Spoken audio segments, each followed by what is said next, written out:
দে এইটো কিমান কেজি হৈছে? 4.5 কেজি। 4.5 কেজি ন? কেইমাহ বয়স হৈছে? এই 3.5 মাহ। 3.5 মাহ। 3.5 মাহত 4.5 কেজি, বঢ়িয়া ওজন। তো ফ্ৰেণ্ডছ, আপোনালোকৰ যদি মানে ডাঙৰ কয়লাৰ মুৰ্গী লাগে তো আপোনালোকেও পাই যাব। ইয়াতে চাওক আছে, ইয়াতে ষ্টেপ বাই ষ্টেপ মানে পোৱালিখিনি অনা হয়। এইটো আপোনাৰ 3 মাহ হৈছে আৰু সিফালে 2 মাহৰ আছে। 15 দিনৰ মূৰে মূৰে পোৱালি উঠোৱা হয় ফাৰ্মবিলাকত। কেইবাটাও ফাৰ্ম আছে, চাওক আপোনালোকে। ইকৰাম ইপিনে চোৱা, তোমাকো দি বঢ়িয়া। এইটো 4 কেজি ওজন হৈ যাব। 4 কেজি 4.5 কেজি। বঢ়িয়া। ইপিনেও আছিল মুৰ্গীখিনি, ইয়াৰখিনি বিক্ৰী হ'ল। এতিয়া ইয়াতে আছে কিছু মুৰ্গী, চাওক।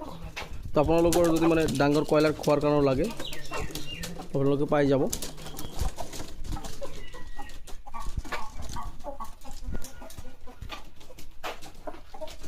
এইটো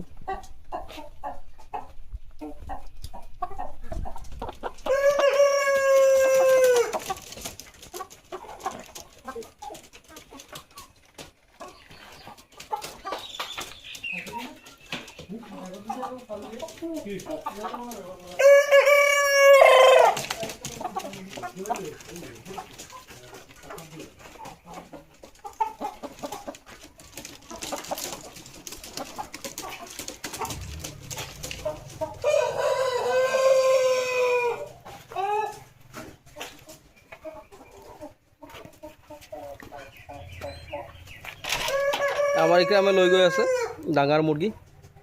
তো ইকৰামে আমাক খানাটো জব্দ হ'ব আজি। ইকৰামে আমাক ইনভাইট কৰিছে, তো আমি যাম গোটেইখিনি। তো চাওক, এই আমাৰ প্ৰশান্ত দা, তেওঁৰ এইটো ফাৰ্ম হয়। তেওঁৰ কেইবাটাও ফাৰ্ম আছে, এইটো এটা ফাৰ্ম আৰু ফাৰ্ম আছে আপোনালোকক মই দেখুৱাই আছোঁ। এইটো এটা ফাৰ্ম,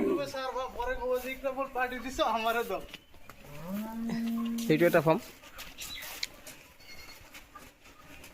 ইয়াতে আপোনাৰ মুৰ্গী আছে ইয়াতেও। এইটো প্ৰশান্ত দা, এইটো 1 মাহ হ'ল। এইটো আপোনাৰ কিমান দিন হ'ল? এইটো 1 মাহ হ'ল। 1 মাহ হ'ল। এইটো কি মুৰ্গী? এইটো কিছে ট্ৰিপল এফ জি কয়লাৰ।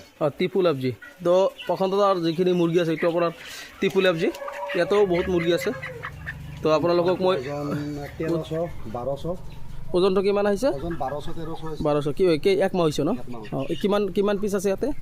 ইয়াতে 700 আছে। 700 ন? তো অলপ আমাক দেখুৱাই দিব।